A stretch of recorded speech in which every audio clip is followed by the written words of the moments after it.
बिस्मिल्लाहिर्रहमानिर्रहीम, अस्सलाम वालेकुम रहमतुल्लाहि व बरकातुहू। मेरा नाम अहमद अकील है, आप देख रहे हैं प्रॉपर्टी टीवी। रेंटल इनकम हासिल करने के लिए आज के दौर में घर बेहतर या फ्लैट बेहतर है? आप आपके पास अगर एक्स्ट्रा इनकम है और आप चाहते हैं कि कोई इन्वेस्टमेंट कर लें और वो जो इन्वेस्टमेंट है वो आपको रेंटल इनकम दे, यानी दो आरओआई है ना, रिटर्न ऑन इन्वेस्टमेंट। पहला तो ये है कि आप जब चीज़ खरीद लेते हैं वो कुछ अर्से बाद महंगी हो जाती है और अप्रिशिएट हो जाती है और आप रिटर्न ऑन इन्वेस्टमेंट कमा लेते हैं। दूसरा ये है कि आप रेंटल इनकम कमाना शुरू कर देते हैं, वो आपकी नेक्स्ट मंथ, नेक्स्ट वीक या नेक्स्ट मंथ से शुरू हो सकती है। अच्छा, जो रेंटल इनकम है वो अपार्टमेंट की अच्छी आती है या घर की अच्छी आती है या कमर्शियल शॉप की अच्छी आती है, आइए, या ऑफिस की अच्छी रेंटल इनकम होती है? आइए इस पे बात करते हैं।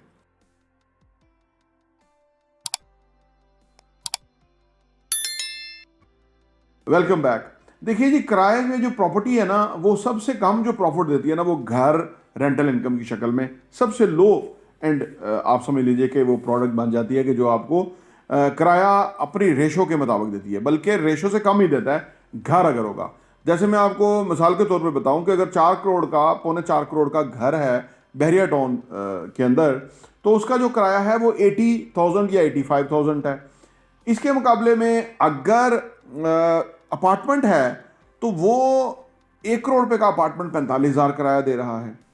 इसके मुकाबले में अगर आप समझ लीजिए कि ऑफिस है तो 2.5 करोड़ का ऑफिस जो है वो 1.35 1.30 के अंदर किराया दे रहा है।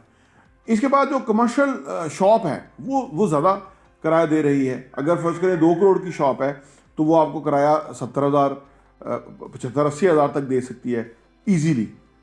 अभी क्या हुआ, उधर 4 करोड़ का घर जो है वो 80,000 किराया दे रहा है, यहाँ 2 करोड़ की दुकान जो है वो 80,000 किराया दे रही है।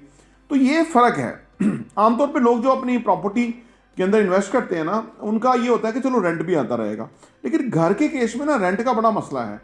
घर के केस में एक और प्रॉब्लम है, वो ये कि अगर घर में कोई साल रह जाता है, फॉर एग्जाम्पल साल के बाद वो छोड़ देता है घर और वो खाली हो जाता है।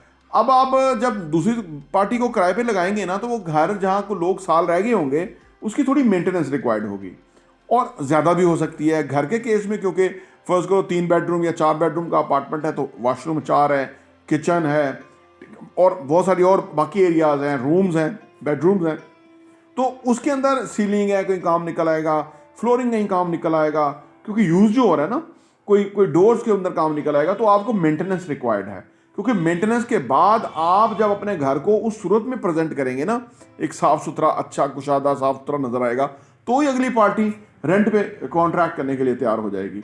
लेकिन अगर आप उसी तरह दिखाएंगे तो वो कोई आने के लिए तैयार नहीं होगा, क्योंकि हर एक चाहता है कि वो एक साफ सुथरा और अच्छे घर को का किराया अदा करे। इसके बरक्स अगर आपके पास अपार्टमेंट है तो अपार्टमेंट में भी कुछ इस किस्म की चीज़ें तो होंगी, लेकिन अपार्टमेंट क्योंकि ज़रा स्मार्ट होता है, उसके अंदर 2 फ्लोर नहीं 1 फ्लोर होता है, 2 बेडरूम होंगे, तो उस पर कॉस्ट थोड़ी कम आएगी और वो किराए पे लग जाएगा और नई पार्टी जो ले लेगी। इस तरह अगर ऑफिस है या शॉप है, ऑफिस और शॉप में आमतौर पे वो खाली होता नहीं है, क्योंकि ऑफिस वाला अगर बैठा हुआ है, उसका बिजनेस चल पड़ा है वहाँ, क्योंकि वो अगर बिजनेस चलेगा ना तो वो तो लंबे अरसे के लिए वो ऑफिस रखेगा, उसको तो फील ही नहीं होता। सबसे ज़्यादा कमाई बिजनेस वाले की होती है, उसको रेंट बहुत ही मिनिमम, उसका जो रेंट होता है वो होता है, अदर अखराजात ज़्यादा बल्कि होते हैं, बल्कि सैलरीज लोगों की ज़्यादा होती है, तो अखराजात जो किराए की शक्ल में वो छोड़ता नहीं है आमतौर पे। और अगर कोई जो जिसकी वो प्रॉपर्टी है, अगर उसके साथ थोड़ा फ्लेक्सिबल रहे तो वो एडवांस भी ज़्यादा कर सकता है, वो बीच में उसकी मदद भी कर सकता है कि उसको पैसे की जरूरत पड़ गई है, वो आके उसे अपनी रिक्वेस्ट बताए कि जी आप साल का किराया देते हैं एडवांस, इस दफ़ा 1.5 साल का दे दें, 2 साल का दे दें, मेरा ये प्रॉब्लम है, तो वो सॉल्व हो जाएगा। तो इस वाले से भी बिजनेसमैन के पास पैसा होगा, वो आपको सुन सकता है, बात कर सकता है। जो अपार्टमेंट लिया होगा या घर लिया होगा, वो कोई मुलाजिम पेशा भी हो सकता है, कुछ भी, उसके पास पैसे ही नहीं है, वो अपनी सफ़ेद पोशी का भरम रखे हुए है। तो ऑफिस इस हवाले से भी बेहतर हो जाता है। फिर शॉप जो है, शॉप भी इसी तरह से, और ऑफिस की भी कोई मेंटेनेंस नहीं है, बल्कि उन्होंने खुद उस पर बहुत खर्चा कर लिया होता है, इंटीरियर अच्छा करते हैं, बाकी चीज़ अच्छी करते हैं, तो वो उसको अपना बना के खूबसूरत बना के बैठे होते हैं। इसी तरह जो अगर शॉप है उसके अंदर कोई ब्रांड आ गया तो ब्रांड की अपनी कलर स्कीम है, उसकी अपनी कलर थीम है, फ्लोरिंग, इवन बड़े बड़े मॉल्स के अंदर तो फ्लोरिंग और सीलिंग वो सारी तोड़वा के दोबारा लगवाते हैं अपनी उसके मुताबिक। और जो अब के ब्रांड हैं, जो बड़े मॉल्स हैं जो फिनिश हो रहे हैं बिल्कुल, वो तो ना फ्लोरिंग लगाते हैं ना सीलिंग लगाते हैं। वो कहते हैं जो कंपनी जिसने लेना है किराए पे वो खुद आएगी और अपने कलर स्कीम के मुताबिक सब कुछ प्रिपेयर करें कि हमें लगाने का फ़ायदा नहीं है कोई। देखिए, तो ये आप मद्देनज़र रखें कि अगर आप किराया वसूल करना चाहते हैं तो ज़्यादा बेहतर किराया बहरहाल कमर्शियल ऑफिस या शॉप के अंदर ही है। उसके बाद फिर अपार्टमेंट की बारी है। आखिरी बारी जो है वो घर की है कि आप अगर घर खरीदें तो उसको किराए पे डालें और उससे आप किराया हासिल करें। बहुत सारे लोग घर बना लेते हैं, ख़रीद लेते हैं, अपने रहने के लिए लेते हैं, उसके बाद उनकी रहने की नहीं होती वहाँ नीड, वो उसको बेचना चाहते हैं। एक तो चीज़ बिकती नहीं है, बड़ी टिकट हो जाती है, नहीं 4 करोड़, साढ़े 4 करोड़ का घर कम ही बिकेगा, करोड़ रुपए का अपार्टमेंट फौरी बिक जाएगा, एक 20 का बिक जाएगा, क्योंकि 4 टाइम आप देखें ना कम पैसा इन्वॉल्व है और उसमें एक फैमिली रह सकती है।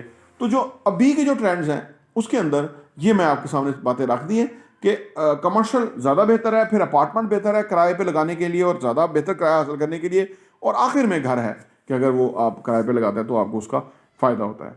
प्रॉपर्टी इंटरव्यू देखने का बहुत बहुत शुक्रिया।